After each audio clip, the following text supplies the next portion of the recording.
సిద్దిపేట జిల్లాలో ఉన్నటువంటి కొండపోచమ్మ సాగర్ బాధితులు ఇప్పటికే యొక్క కలెక్టర్ ఆఫీస్ కూడా చేరుకోవడం జరిగింది. ఎందుకంటే 2017 సంవత్సరం నుంచి ఇప్పటి వరకు కూడా మాకు ఒక ఇచ్చేటువంటి ప్యాకేజ్ ఇవ్వడం లేదంటూ స్థానికంగా ఉన్నటువంటి ఒక అప్లికేషన్స్ వచ్చి నిరసన వ్యక్తం చేస్తున్నారు. ఎప్పుడు వచ్చినా ఏదో సమాధానం చెప్పి బయటకు పంపిస్తున్న పరిస్థితి అని చెప్పి బాధితులు ఆరోపిస్తున్న పరిస్థితి మనకుంది. వారి అప్లికేషన్స్తో కలెక్టర్ను కలవడానికి వచ్చినటువంటి బాధితుల గోడు చూస్తుంటే ఇప్పటికీ గత 7 సంవత్సరాలుగా మేము ఈ యొక్క ప్యాకేజీ కోసం ఎదురు చూస్తున్నాం, మమ్మల్ని పట్టించుకునే అధికారం లేడు, వచ్చినప్పుడు ఏదో మాటలు చెప్పి సర్ది చెప్పే ప్రయత్నం చేస్తున్నారు తప్ప మా సమస్యకు పరిష్కార దిశగా ఒక అడుగులు వేయడం లేదంటూ భూ బాధితులు కూడా చెప్పడం జరుగుతుంది. మూలుగు మండలం సంబంధించిన మామిడాల గ్రామానికి చెందిన గ్రామస్తులు సుమారుగా 50 కుటుంబాలు కూడా కలెక్టర్ ఆఫీస్ వద్దకు చేరుకొని మాకు ఖచ్చితంగా ప్యాకేజీ ఇవ్వాలి, ప్యాకేజీ ఇవ్వని పక్షంలో మేము ఇక్కడనే ఉండడానికి సిద్ధంగా ఉన్నామని చెప్పి స్థానికంగా ఉన్నటువంటి ప్యాకేజీదారులు చెప్తున్న పరిస్థితి. దానికి సంబంధించి ఒక భూ నిర్వాసితులు ఉన్నారు. చెప్పండి, ఎన్ని రోజులు అవుతుంది తిరగబట్టి, ఎందుకు మరి అధికారులు నిర్లక్ష్యం చేస్తున్నారు అనుకోవచ్చు? అందరికీ నమస్తే అండి. నా పేరు సత్యము, మాది మామిడాల గ్రామము. మేము ముంపు గ్రామ బాధితుల్లో నేను ఒక కుటుంబీకుని. మేము గత 6 సంవత్సరాల నుంచి మాకు రాని ప్యాకేజీల గురించి మాకు తిరగని అధికారులు లేరు, మేము తిరగని చోటు లేదు. మేము మొదటగా మా గ్రామం నుంచి వెళ్తున్నప్పుడు మా గ్రామంలో ఉన్న ప్రజాప్రతినిధులు, అధికారులు, ఎంఆర్ఓ కానీ, ఆర్డీఓ కానీ, కలెక్టర్ కానీ మమ్మల్ని దగ్గర పిలిచి మీరు కాల్ చేయండి, మీకు ఇమీడియట్ ఇస్తాము అని చెప్పి మమ్మల్ని బుజ్జగించి కొంతమందిని ఆ ములుగు డబుల్ బెడ్రూమ్లో ఉంచారు, కొంతమందిని మీరు ఉన్న ఆ కిరాయికి ఉండండి, మేము తొందరగా చేస్తామని చెప్పి మా ఫ్యామిలీలను, మా పిల్లలందరినీ కూడా బయటకు పంపించి మేము రేకుల కొట్టాలలో ఉండి మేము చలికి చస్తున్నటువంటి పరిస్థితులు ఉన్నాయి.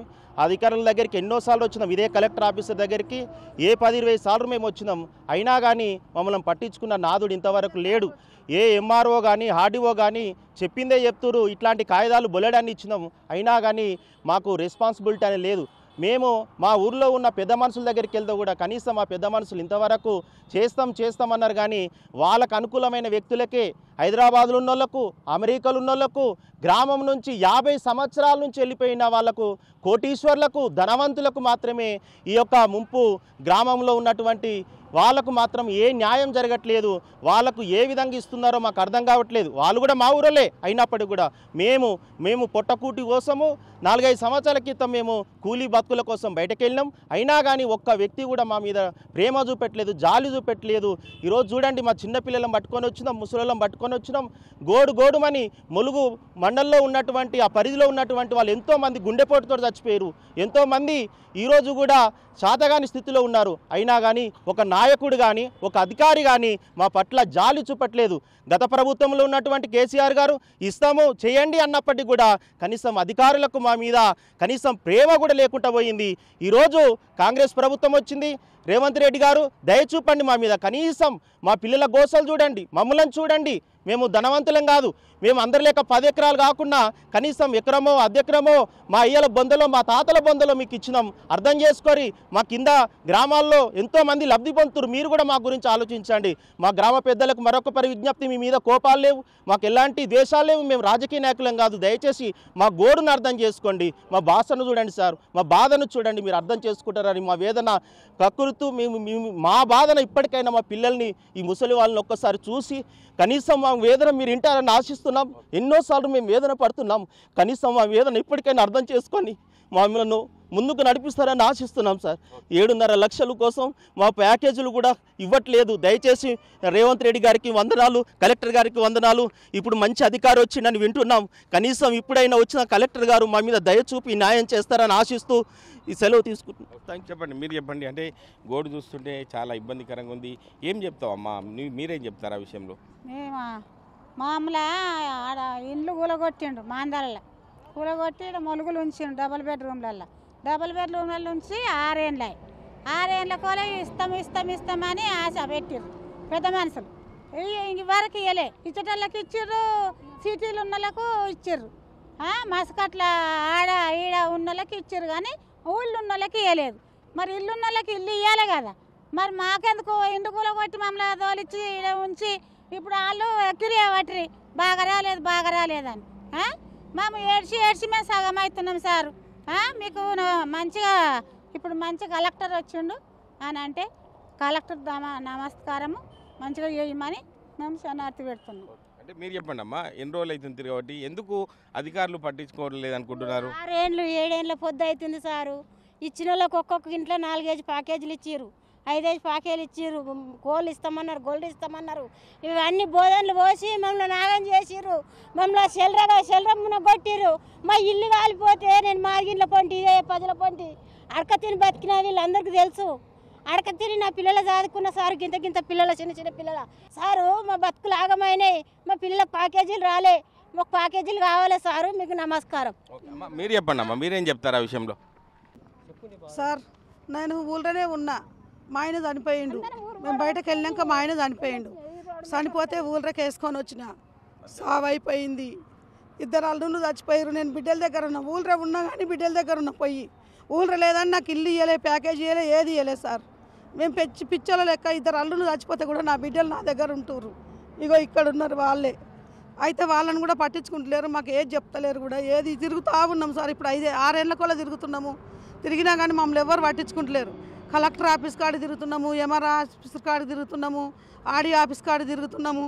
ఎక్కడ తిరిగినా మమ్మల్ని పట్టించుకుంటలేరు సార్. మాకు కావాలి, ఇండ్లు కావాలి, మాకు పిల్లలు ఉన్నారు. గొడ్డల లెక్క మీరు ఒంటరి మహిళలు అని అంటున్నారు. మేము ఒంటరి మహిళం కాము, మాకు 4 పిల్లలు ఉన్నారు. నా 2 బిడ్డలు నా దగ్గర ఉంటారు, నాకు ఏమి ఇవ్వలేరు. మా ఇల్లు గుంజుకుర్రు, ఎలగొట్టేసిర్రు, అంతే సార్.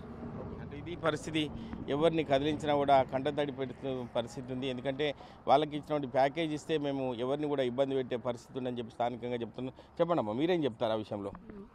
సార్ మేము 6-7 సంవత్సరాల కోలే ఊరు పోయింది, మాకు ప్యాకేజీలు రావాలని మేము బాధపడుతున్నాం సార్. ఇండ్లు కూడా ఇవ్వలే, మాకు జాగాలు కూడా ఇవ్వలే, మేము ఏ కేసులు పెట్టలేదు సార్. వాళ్ళు ఇవ్వమన్నప్పుడు ఇచ్చినాం సార్ గవర్నమెంట్కు. ఆ ప్రభుత్వం అయింది, ఈ ప్రభుత్వం వచ్చింది. రేవంత్ రెడ్డికి నమస్కారము, మాకు న్యాయం చేస్తాడని. కలెక్టర్ కూడా మంచి ఆయన వచ్చిండని మేము ఇక్కడికి వచ్చినాం సార్. నాది అమ్మగారు ఆ ఊరే, అత్తగారు ఆ ఊరే, నాకు ఇల్లు రాలే, ప్యాకేజ్ రాలే సార్. మాకు అంటే పరిస్థితి చూస్తుంటే, అందరినీ చూస్తుంటే కంటతడి పెడుతున్న పరిస్థితి ఉంది. ఈ రకంగా మరి అధికారులు ఎందుకు నిర్లక్ష్యం చేస్తున్నారు? కొత్తగా వచ్చినటువంటి రాష్ట్ర ప్రభుత్వానికి మీరు ఏం చెప్తారమ్మా? నమస్కారం అండి. మా గ్రామం మామ్ద్యాల. మాది కూడా ఒక దాదాపు 6-7 ఎకరాల భూమి పోయింది. అది మా మామ సంపాదించిన ప్రాపర్టీ. కాకపోతే మేము అది నిలుపుకుంటూ వచ్చినాము. మా బాధలకు మాకు బ్రతుకు తెరువు లేక మేము సికింద్రాబాద్లో స్థిరపడిపోయినాము. కానీ మా భూములన్నీ ఊర్లోనే ఉన్నాయి. మేము వస్తున్నాము, పోతున్నాము. కాకపోతే మీ భూములు ఏం లేవని అధికారులు ఇక అక్కడ ఉన్న వాళ్ళందరూ ఏం చెప్పారో, మాకైతే మా భూముల వరకే మాకు వచ్చినాయి అమౌంట్. మాకు ఇల్లు రాలే, ప్యాకేజీ రాలే. మా పిల్లల కోసం మాకు ఎన్ని కష్టాలు వచ్చినా ఆ భూములు అమ్ముకోకుండా అవి కాపాడుకుంటూ వచ్చినాము. ఇప్పుడు గవర్నమెంట్కి అప్పగించినాము. కేసీఆర్ ప్రభుత్వంలో ఎలాంటిది ఏం జరగలేదు సార్. ఇప్పుడు రేవంత్ రెడ్డి ప్రభుత్వంలో మాకు జరగాలని కోరుకుంటున్నాము. కలెక్టర్ కూడా మంచివారే అని చెప్తే అతనితో మాట్లాడదామని పొద్దున్న వచ్చినాం. ఇంతవరకు మాకు అలాంటి పని ఏం జరగలేదు సార్. మాకంతా మంచి జరిగేటట్టు చెయ్యండి. అంటే మీరు చెప్పండి అమ్మా, అంటే ఈ పరిస్థితి చూస్తుంటే అందరూ కూడా కంటతడి పెడుతున్నారు.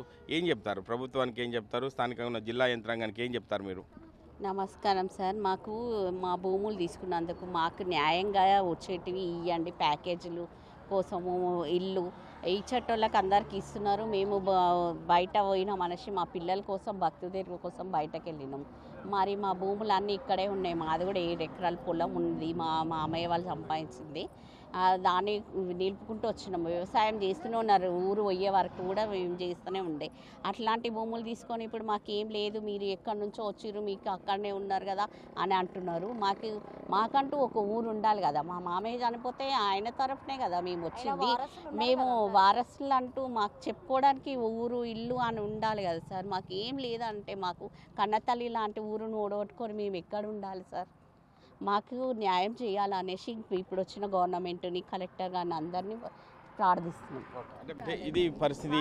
అంటే ఇక్కడి వరకు చూసుకున్నట్టయితే ఇక మామిడాల గ్రామస్తులు మాత్రం కంటతడి పెడుతున్న పరిస్థితి. ఎందుకంటే ఒక ఉన్నతమైన స్థానంలో ఉన్న వారికి ఈ యొక్క ప్యాకేజీలు ఇచ్చారు తప్ప మా కుటుంబాలను రోడ్డున పడే పరిస్థితి.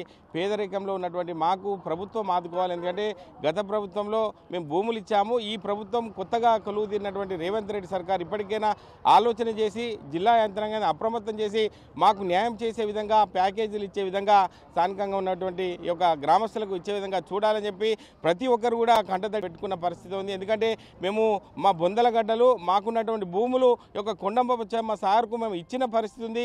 ఇప్పటికైనా అధికార యంత్రాంగం మా యొక్క గ్రామాల పరిస్థితులను ఆలోచన చేసి మాకు న్యాయం చేసినట్లయితే మా యొక్క రోడ్డున పడ్డ కుటుంబాలను ఎంతో కొంతకు మెరుగుపడే అవకాశం ఉంటుందని చెప్పి స్థానికంగా ఉన్నటువంటి గ్రామస్తులు కూడా కోరుకోవడం జరుగుతుంది. కెమెరామెన్ నెల్లూరుతో మహేష్, RTV, సిద్దిపేట జిల్లా. మరిన్ని వీడియోస్ కోసం ఛానల్ ని సబ్స్క్రైబ్ చేయండి. లేటెస్ట్ అప్డేట్స్ కోసం వాట్సాప్ ఛానల్ ని ఫాలో అవ్వండి. ఆ లింక్ డిస్క్రిప్షన్ లో ఉంది.